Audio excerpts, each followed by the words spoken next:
Сука,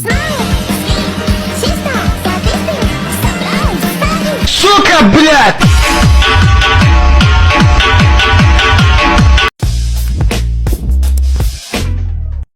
Assalamualaikum warahmatullahi wabarakatuh. Kami dari kelompok 10 akan mempresentasikan yaitu materi double English. Bersama saya Samuel Al-Muskurus dan rekan saya. Saya Salma Saida. Dan saya Said Mahmud. Assalamualaikum warahmatullahi wabarakatuh. Kali ini saya akan memperjelaskan atau sedang menjelaskan tentang binary tree.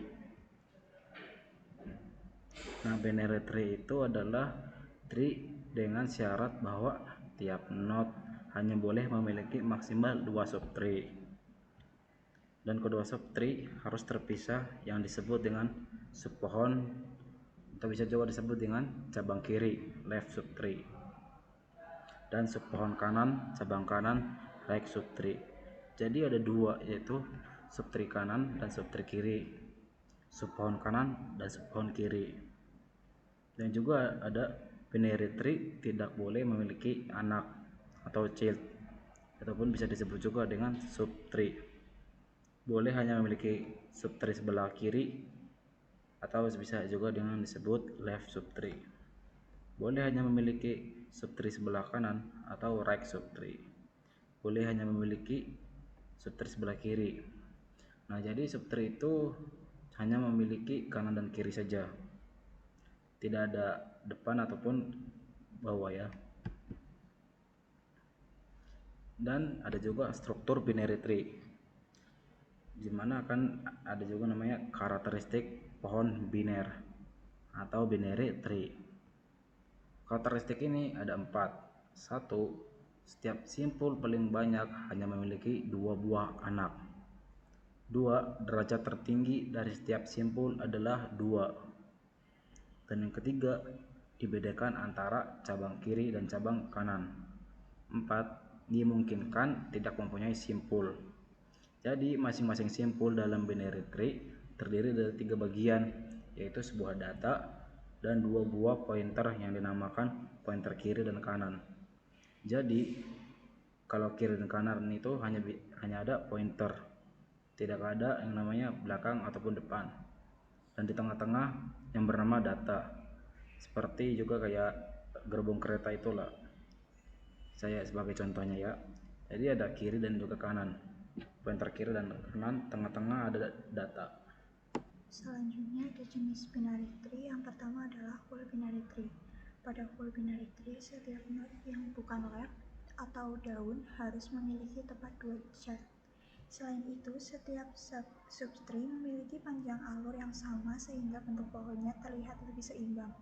Jenis ini sering digunakan ketika diperlukan struktur yang teratur dan efisien. Selanjutnya ada scaled binary tree. Pada struktur ini hampir semua node hanya memiliki 1 child. Akibatnya bentuk pohon menjadi miring ke kiri atau ke kanan, menyerupai linked list. Karena tidak seimbang, proses pencarian data bisa menjadi kurang efisien dibandingkan binary tree yang seimbang. Untuk memahami cara kerja binary tree, kita perlu mengenal beberapa istilah penting. Yang pertama ada node, yaitu tempat menyimpan data. Yang kedua ada root node, yaitu node paling atas yang tidak memiliki parents. Yang ketiga ada parent node, yaitu node yang memiliki anak. Yang keempat ada child node, yaitu node yang berada di bawah parent. Yang kelima ada subtree, yaitu bagian pohon yang merupakan turunan suatu node. Yang selanjutnya ada level, yaitu tingkat node dalam pohon. Traversal, yaitu metode mengunjungi node dengan urutan tertentu. Key, yaitu data yang tersimpan pada node dan biasanya tidak boleh duplikat. Istilah-istilah ini menjadi dasar dalam penggunaan binary tree.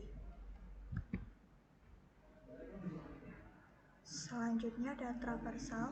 Traversal adalah proses mengunjungi seluruh node dalam sebuah binary tree secara sistematis. Ada 3 metode traversal yang paling umum digunakan. Yang pertama ada pre-order traversal, urutannya adalah parents, left, lalu right. Yang kedua in-order traversal, urutannya adalah left, parents, lalu right. Yang ketiga post-order traversal, urutannya adalah left, right, lalu parents. Masing-masing metode memiliki fungsi dan kegunaan yang berbeda. Pada pre-order traversal, langkah-langkahnya adalah yang pertama, mengunjungi route terlebih dahulu. Terus yang kedua, menelusuri subtree kiri. Terus yang ketiga, menelusuri subtree kanan. Pada contoh yang diberikan, hasil traversalnya adalah A, B, D, terus A, G, I, J, H, C, dan yang terakhir F. Metode ini sering digunakan untuk menyalin atau membuat representasi struktur pohon. Dan pada in-order traversal, langkah-langkahnya adalah yang pertama, menelusuri subtree kiri, terus yang kedua, mengunjungi root, yang ketiga, menelusuri subtree kanan. Hasil traversal pada contoh adalah D, B, I, G, J, E, H, A, F, dan yang terakhir C. Metode ini sering digunakan pada binary search tree karena menghasilkan data yang terurut dari kecil ke yang besar. Terus selanjutnya pada post order traversal, langkah-langkahnya adalah yang pertama, telusuri subtree kiri, yang kedua, telusuri subtree kanan, dan yang terakhir mengunjungi root-nya. Hasil traversal pada contoh adalah D, I, J, G, H, E, B, F, C, A. Metode ini sering digunakan ketika ingin menghapus seluruh node dalam sebuah pohon secara bertahap. Sebagai contoh penerapan binary tree, kita dapat menggunakan struktur organisasi OSIS dalam studi kasus kita. Dalam contoh ini, ketua OSIS menjadi root, wakil ketua menjadi anak kiri, sekretaris menjadi anak kanan, bendahara, humas, dokumentasi, dan keamanan menjadi node-node di bawahnya. Karena setiap node memiliki maksimal 2 anak, maka struktur tersebut memenuhi syarat sebagai binary tree. Contoh ini menunjukkan bahwa binary tree sangat cocok digunakan untuk menggambarkan hubungan hierarkis dalam organisasi. Oke, selanjutnya saya akan menjelaskan terkait kode program yang kelompok kami pilih.